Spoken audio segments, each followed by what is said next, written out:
మెదక్ జిల్లా అల్లాదుర్గం మండల పరిధిలోని ముస్లాపూర్ గ్రామంలో స్వతంత్ర దినోత్సవ వేడుకలు ఘనంగా జరుపుకోవడం జరిగింది.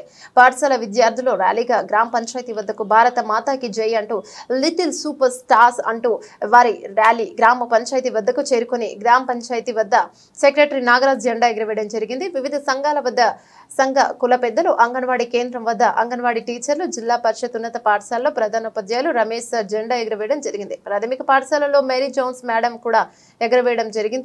అనంతరం పిల్లలు వివిధ రకాల పాటలతో డాన్స్ ప్రోగ్రాంలు చేయడం జరిగింది.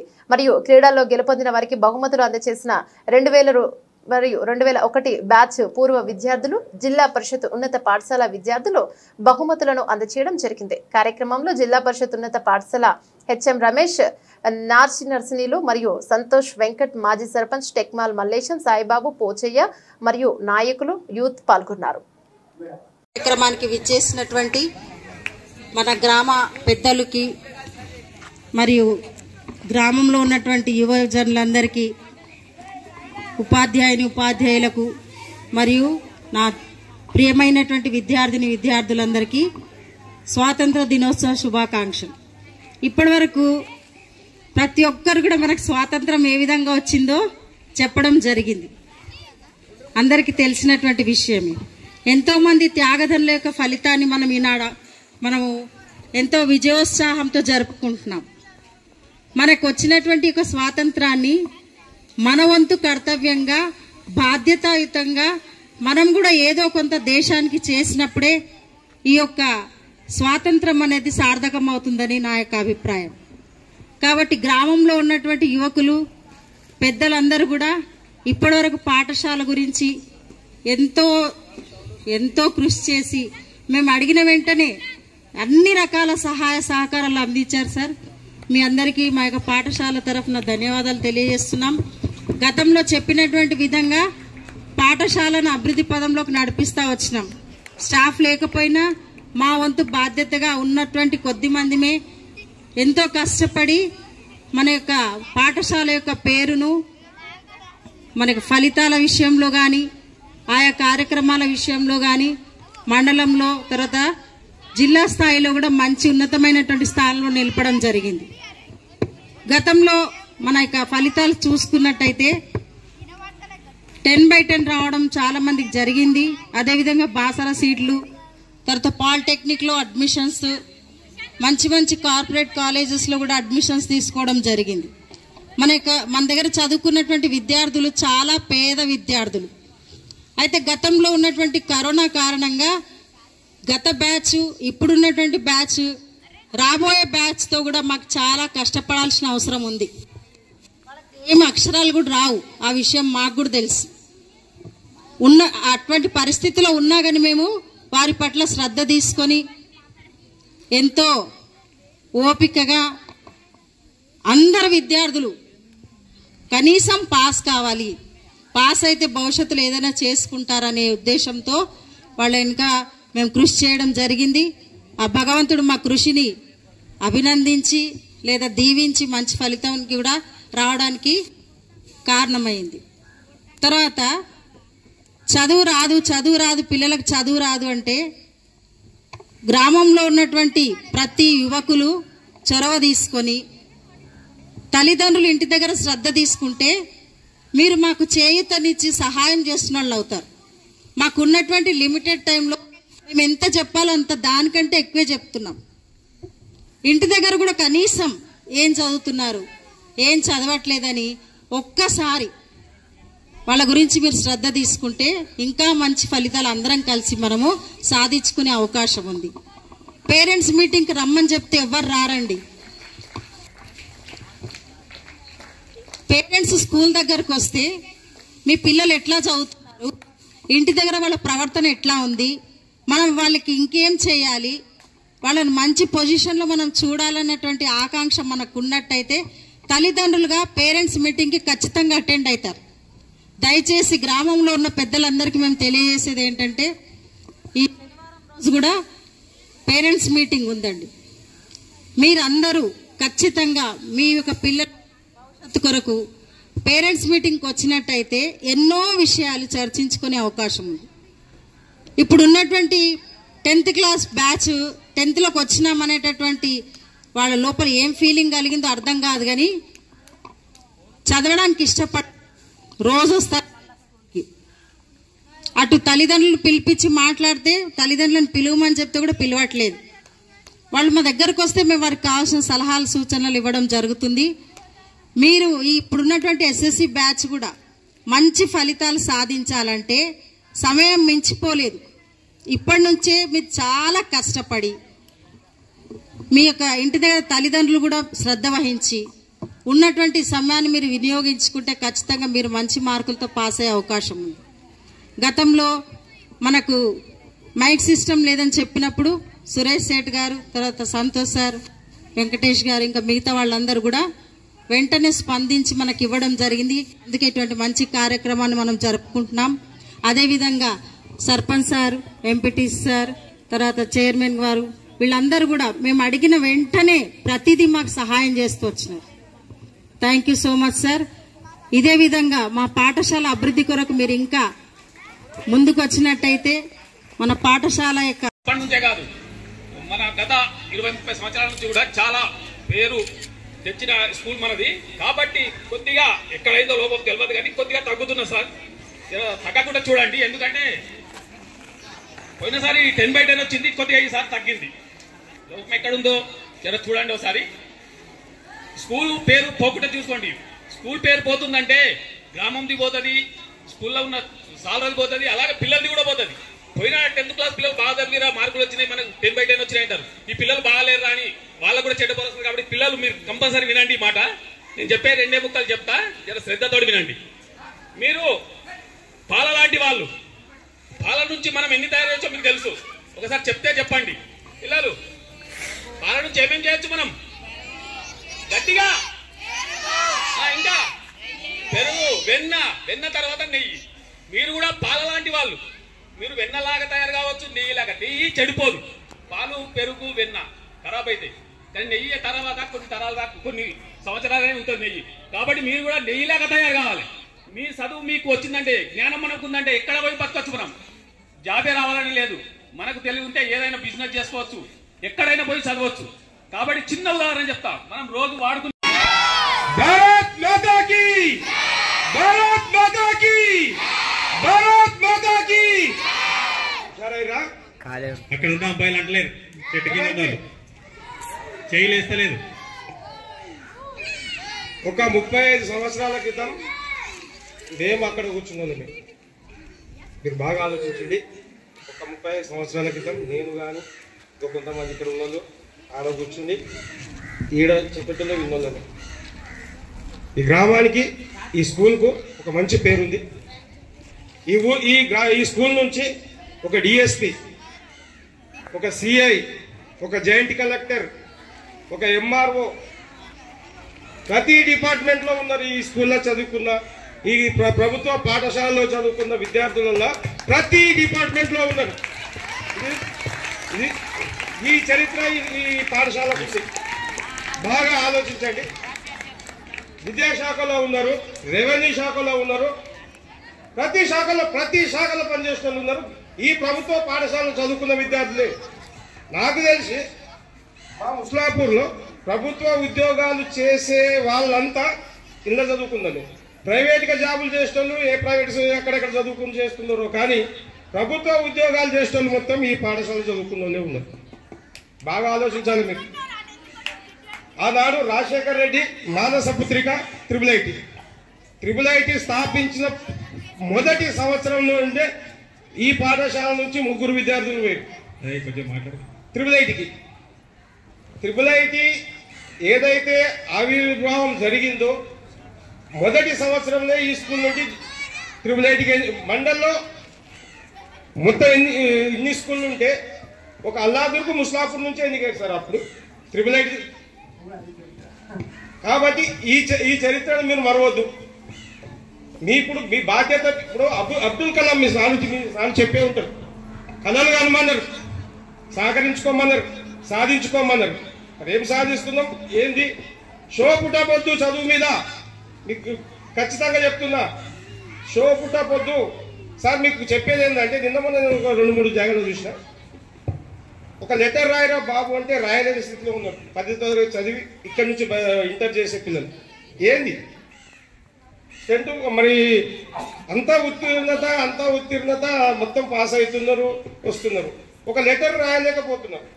అది మరి ఇంగ్లీష్ మీడియం అంటే ఆయన గురించి నాకు తెలియదు. ఆయన ఇంగ్లీష్ మీడియం చదివిండా తెలుగు చదివిండా ఒక లెటర్ రాయలేక కొంతమంది ఉన్నారు అట్లా. అది చూసుకోండి.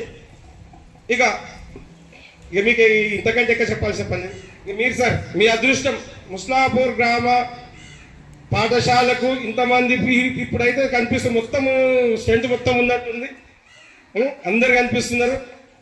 అన్ని సబ్జెక్టుకు సరిపోయిన టీచర్స్ ఉన్నట్టున్నారు. మీ మీద నమ్మకంతో బాధ్యతతోటి బరిందింప కానీ బర్దీపురం కానీ బొడ్మట్పల్లి కానీ చిల్వర కానీ మాందాపూర్ కానీ వీళ్ళందరూ వస్తున్నారంటే బాధ్యత మీ మీద చాలా నమ్మకం పెట్టుకొని ఉన్నారు సార్. చాలా నమ్మకం పెట్టుకొని ఉన్నారు. ఎందుకంటే ఒకప్పుడు మేము చదువుకున్నప్పుడు వచ్చారు చిల్వర బోడపల్లి వీళ్ళు బర్దీపూర్ మేము చదువుకున్నప్పుడు మధ్యలో బంద్ అయ్యారు. మళ్ళీ ఇప్పుడు స్టార్ట్ అవుతున్నారంటే మళ్ళీ దీన్ని మళ్ళీ మీరు పాత లెవెల్కి తీసుకురావాల్సి వస్తుంది. మీకు ఏదైనా సహకారం కావాలంటే గ్రామ పెద్దలు ఉన్నారు, యువకులు ఉన్నారు, వాళ్ళందరూ చేయడానికి రెడీ ఉంటారు. ఇక్కడ ఆ బాధ్యతను జర మీరు ఖచ్చితంగా ఇది చేసుకోండి. ఇక ఒకప్పుడు శిథిలావస్థకు వచ్చిన ఈ పాఠశాల భవనం అయితే అప్పుడు ఉన్న విద్యాశాఖ మంత్రి దామోదర రాజేంద్ర నరసింహ గారికి ఈ గ్రామం నుండి పోయి సార్ మా పాఠశాల పరిస్థితి ఇది, మాకు కావాలంటే ఆ బిల్డింగ్ ఇచ్చిండు, కట్టించిండు. ఇప్పుడు మీరు చెప్తున్నారు దానికి కొంచెం రిపేర్స్ ఉన్నాయి అవి అని. ఇంకా ఏమన్నా ఉన్నా మీరు ఓ లెటర్ ద్వారా మాకు ఇవ్వండి. ఖచ్చితంగా మంత్రి గారికి తీసుకుపోయి చేపించే బాధ్యత మేము తీసుకుంటాం. ఖచ్చితంగా మేము చేపిస్తాం సార్. ఇంకోటి మంత్రి గారికి ఈ స్కూల్ ఆయనకు తెలుసు ఈ స్కూల్ ఏంది, దీనికి ఆయన ఏం చేసిండో తెలుసు కాబట్టి ఖచ్చితంగా చర్య తీసుకుంటాడు, సహకరిస్తాడు, ఫండ్స్ ఇస్తాడు. కాబట్టి చేసుకుందాం. Thank you sir. రిస్క్ చేయకండి. మీకు సేవ చేసుకున్న తర్వాత మీ పేరెంట్స్కి సేవ చేయండి. తర్వాత టీచర్స్ ఇక్కడ ఏంటి టీచర్స్ చెప్తారు, చెప్పిన తర్వాత ఇంటికి వెళ్ళిన తర్వాత పిల్లలు కూడా దాన్ని ఏం చేయాలి, హోంవర్క్ చేయాలి. హోంవర్క్ అనేది ఏంది, హార్డ్ వర్క్, ఒక బ్రిడ్జ్ లాంటిది. టీచర్ లెసన్ చెప్తాడు, చెప్పిన తర్వాత ఏం చేస్తాడు, ఇంటికి వెళ్ళిన తర్వాత ఒకసారి బుక్ ఓపెన్ చేసి ఏం చెప్పాడు అనేది ఒకసారి మనం బుక్లో ఓపెన్ చేయాలి. ఓపెన్ చేసి ఏదైనా డౌట్ ఉంటే నెక్స్ట్ రోజు అడగాలి. అర్థమవుతుందా? 10th క్లాస్ వాళ్ళు కాదు, 6th క్లాస్ కాదు, ప్రతి ఒక్కరు కూడా మనం ఏంది బ్రిడ్జ్. పొలంలో విత్తనాలు వేయగానే పంట రాదు, వస్తుందా? దానికి చాలా శ్రమ చేయాలి. టీచర్ లెసన్ చెప్పిన తర్వాత సేమ్ అదే శ్రమ చేయాలి. ఎప్పటి వరకు? ఫైనల్ ఎగ్జామ్స్ వరకు. 3 నెలల పరీక్షలు రాస్తారు, 6 నెలల పరీక్షలు రాస్తారు, ప్రీ ఫైనల్ రాస్తారు. కానీ ఏంటి, మీరు సబ్జెక్ట్ చదవట్లేదు, ఎగ్జామ్స్ రాస్తున్నారు, దానివల్ల మార్క్స్ రావు. ఇంకోటి ఏంటంటే మీకు చెప్పడానికి నేను ఒకటే చెప్తున్నాను, మనము ఏ పని చేసినా కూడా ఒక టార్గెట్ అనేది ఉండాలి. టార్గెట్ అంటే ఏంటి? లక్ష్యం. లక్ష్యం లేని జీవితం ఏ మనిషి కూడా ఉండడు. ఇంకో విషయం ఏంటంటే ఇక్కడున్న విద్యార్థులందరికీ కూడా ప్రతి ఒక్కరికి టాలెంట్ ఉంది. మీరందరూ కూడా చాలా టాలెంట్ ఉంది, అది గుర్తుపెట్టుకోండి. 100కు 100 మార్కులు వచ్చాయి, 50కి 50 మార్కులు వచ్చాయి, వాళ్ళకు టాలెంట్ ఉంది, నాకు మార్కులు రావట్లేదు, నాకు టాలెంట్ లేదు అని మీరెవ్వరూ అనుకోవద్దు. మీరందరూ కూడా మీరు ఏమనుకోలే, మాకందరికి కూడా టాలెంట్ ఉంది. ప్రతి మనిషికి ఒక టాలెంట్ ఉంటుంది. ఏదో ఒక టాలెంట్ ఉంటేనే మనిషి బతకడానికి ఒక టాలెంట్ అనేది ఉంటుంది. చదువు మాత్రమే కాదు, సమాజంలో బతకాలంటే చాలా పనులున్నాయి, చాలా ఉన్నాయి. కాబట్టి మనల్ని మనం నిరుత్సాహపరచుకోవద్దు. ఇప్పుడు చెప్పాను కదా, ఒక లక్ష్యం అనేది ఉండాలని. ప్రతి మనిషికి కూడా ఒక లక్ష్యం ఉండాలి. మరి ఏం లక్ష్యము? ఒక చిన్న కథ చెప్తా. ఏం కథ? సముద్రం ఉంటుంది, సముద్రం పక్కన ఒక పక్షి ఉంటుంది అన్నమాట. పక్షి ఏం చేస్తుంది? ఆ పక్షి ఒక గుహలాగా ఉంటుంది, ఆ గుహలో గుడ్లు పెట్టుకుంటుంది అన్నమాట. సముద్రము ఇప్పుడు వర్షాలు పడ్డప్పుడు ఏమైతాయి, అలలు అనేవి వస్తూ ఉంటాయి. ఆ పక్షి ఏం చేస్తుంది? గుడ్లు పెట్టి రోజు గుడ్లు పెడుతూ ఉంటుంది అన్నమాట. అది గుడ్లు జమ చేస్తుంది. జమ చేసిన తర్వాత ఒకటే రోజు అలలు వచ్చేసి ఆ గుడ్లన్నీ సముద్రంలోకి కలిసిపోతాయి అన్నమాట. ఆ పక్షి ఏమనుకుంటుంది, ఆ నిరుత్సాహపడదది. ఆ సముద్రము చాలా పెద్దది, పక్షి చాలా చిన్నది. ఆ పక్షి నిరుత్సాహపడకుండా ఏమనుకుంటుంది అంటే, ఆ గుడ్డను నేను సంపాదించుకుంటా తిరిగి సముద్రంతో నేను ప్రయత్నం చేసి ఆ గుడ్డను నేను ప్రయత్నం తీసుకుంటా, ఆ సముద్రం నుండి నేను తిరిగి తీసుకుంటానని ప్రయత్నం చేస్తుంది. ఏ విధంగా ప్రయత్నం చేస్తుంది? తన ముక్కుతోటి నీళ్లను తీసుకొని నేల మీద వేయడం స్టార్ట్ చేస్తుంది. సింగిల్ గా ఒకటే పక్షి దాని ముక్కులో నుండి నీళ్లు, సముద్రం ఎంత పెద్దగా ఉంటుంది, దాని ముక్కు ఎంత ఉంది, ఆ ముక్కులో నుండి నీళ్లు తీసుకొని నేలపైన వేస్తూ ఉంటది. దాన్ని చూసిన మిగతా పక్షులు వస్తాయి. మిగతా పక్షులు వచ్చి హేళన చేస్తాయి. ఏమని? అసలు సముద్రంలో ఉన్న నీళ్లను నువ్వు ఎప్పుడు అసలు దాన్ని మొత్తం పూర్తి చేయగలవు, నీకు ఎలా గుడ్లు వస్తాయి? కొన్ని పక్షులు అంటే నేను నీకు సహాయం చేస్తానని కొన్ని పక్షులు సహాయం చేస్తూ ఉంటాయి.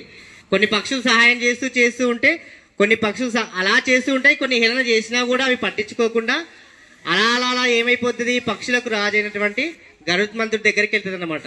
పక్షులన్నీ చేరి ఆ పక్షికి సహాయం చేయడం స్టార్ట్ చేస్తుంటాయి. ఆ ముక్కుతో తీసుకోవడము, నేలపైన వేయడం, ముక్కుతో తీసుకోవడము, నేలపైన వేయడం. అంటే ఏంటి? దానిలో సంకల్ప బలం బలంగా ఉంది. ఏమని? నేను సాధించాలి, నా గుడ్డను నేను తిరిగి పొందాలి సముద్రం నుండి అని. అదే విధంగా తీసుకుంటూ పోతూ ఉంటే లాస్ట్కు పక్షులకు రాజైనటువంటి గరుత్మంతుని దగ్గరికి వెళ్తుంది ఈ సమాచారం. గరుత్మంతుడు అనుకుంటాడు అనమాట, ఇన్ని పక్షులన్నీ కూడా ఈ నీళ్ళని తీసేసింది కాబట్టి నేను కూడా వెళ్ళి సహాయం చేస్తాను ఆ పక్షికి అని ఆ సముద్రంతో అడుగుతుంది అనమాట. నువ్వు ఇన్ని పక్షులమన్నీ ఉన్నాం కాబట్టి నువ్వు తప్పకుండా ఆ పక్షి యొక్క గుడ్డను తిరిగి ఇచ్చేసి అంటే ఆ సముద్రుడు ఏం చేస్తాడు, ఈ పక్షులన్నిటికీ ఆ గుడ్డను తిరిగి పక్షికి ఇస్తుంది అన్నమాట. మీరు ఏమవుతారు? మీరు టీచర్ అవుతారా, లెక్చరర్ అవుతారా, ప్రొఫెసర్ అవుతారా, సాఫ్ట్వేర్ ఇంజనీర్ అవుతారా, అది మీ ఇష్టం, మీరు నిర్ణయించుకోండి. కానీ లక్ష్యంతో మీరు పని చేయాలి. మీరు ఏమనుకోవాలి? 100కు 100 మార్కులు రావాలి.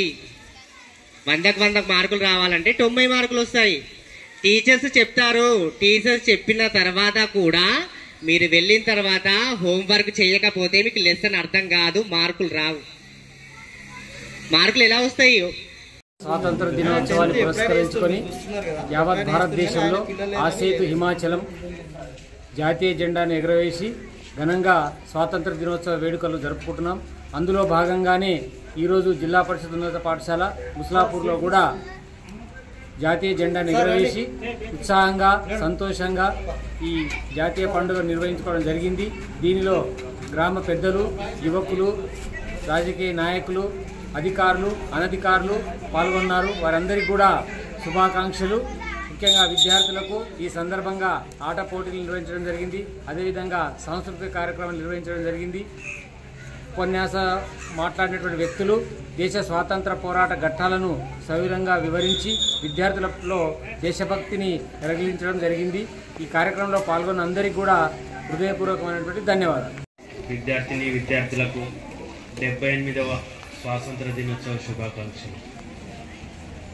ఈరోజు మనం స్వాతంత్ర దినోత్సవం జరుపుకుంటున్నామంటే ఎందరో మహానుభావుల త్యాగాల కృషి వల్ల మనం ఈ కార్యక్రమం జరుపుకుంటున్నాం.